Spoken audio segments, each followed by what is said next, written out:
Siap, mohon izin memperkenalkan diri. Di sini saya Nia Ramadhani dari kelas 12 MIPA 4. Saya akan melakukan penilaian sumatif kinerja mata pelajaran kimia tahun pelajaran 2024-2025. Di sini saya akan melakukan praktikum pembuatan es putar, yaitu mempunyai tujuan sebagai berikut: memahami penerapan penurunan titik beku larutan pada pembuatan es putar sederhana. Jadi di sini bahan-bahannya ada garam dapur, susu, es batu, dan topping opsional jika ada. Alat-alatnya ada kaleng, baskom, sendok, dan gelas.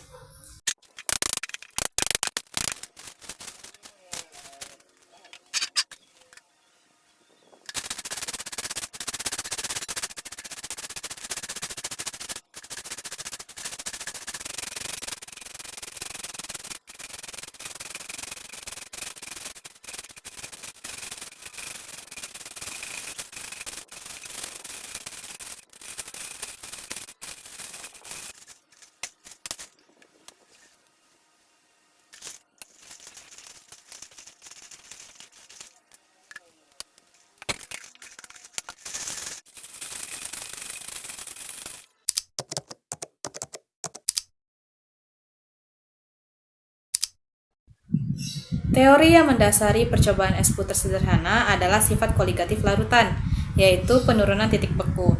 Penurunan titik beku adalah proses pembekuan satu zat cair yang terjadi ketika suhu diturunkan.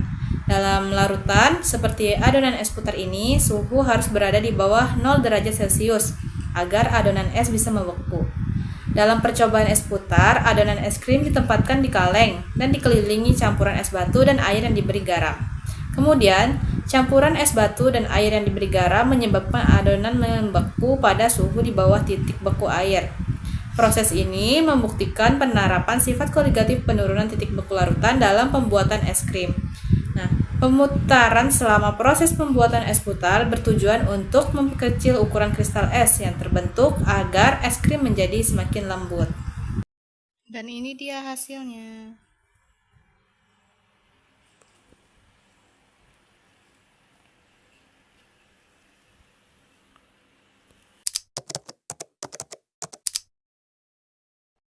Jadi hasilnya setelah 5 menit diputar, terdapat gumpalan-gumpalan es kecil pada bagian luar kaleng dan juga di bawah baskom, serta es yang mulai mencair dan menyatu dengan garam.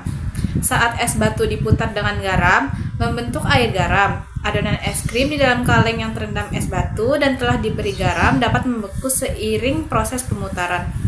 Adonan es krim sebanyak 125 ml membeku setelah 5 menit melalui proses pemutaran. Toples yang berada di dalam wadah yang berisi es dicampur dengan garam. Es krim yang terbentuk bertekstur lembut. Jadi, es memiliki suhu rata-rata di bawah 0 derajat Celcius. Dalam pembuatan es krim ini terdapat penambahan garam, sehingga es mengalami peleburan tanpa adanya penambahan panas, dan air yang terbentuk dari proses peleburan tersebut juga akan memiliki suhu di bawah 0 derajat Celcius. Inilah sebabnya mengapa penambahan garam dapat menurunkan titik lebur air, karena es dapat melebur di bawah titik lebur normalnya, yaitu 0 derajat Celcius. Jadi, partikel garam merupakan pemicu leburnya es. Di sisi lain, peleburan memerlukan energi, yaitu menyerap kalor. Karena di sini kalor tidak disuplai dari luar, maka es menyerap kalor dari dirinya sendiri, sehingga suhu menjadi jauh turunnya. Es yang suhunya sangat dingin ini kemudian akan banyak menyerap banyak kalor dari adonan es krim, sehingga adonan es krim dapat membeku. Jadi kesimpulan dari praktikum kali ini yaitu sifat koligatif larutan adalah sifat larutan yang hanya bergantung pada jumlah partikel zat terlarut dalam larutan dan tidak bergantung pada jenis zat larut. Sifat koligatif larutan mencakup penurunan tekanan uap jenuh, kenaikan titik didih, penurunan titik beku, dan tekanan osmosis. Dari praktikum yang telah dikerjakan, garam dapur dapat menurunkan titik beku air karena adanya sifat koligatif larutan, yaitu penurunan titik beku. Sekian dari percobaan praktikum kinerja kali ini saya ucapkan terima kasih. Mohon maaf bila ada banyak kekurangan dan salah kata. Sekian dan kasih.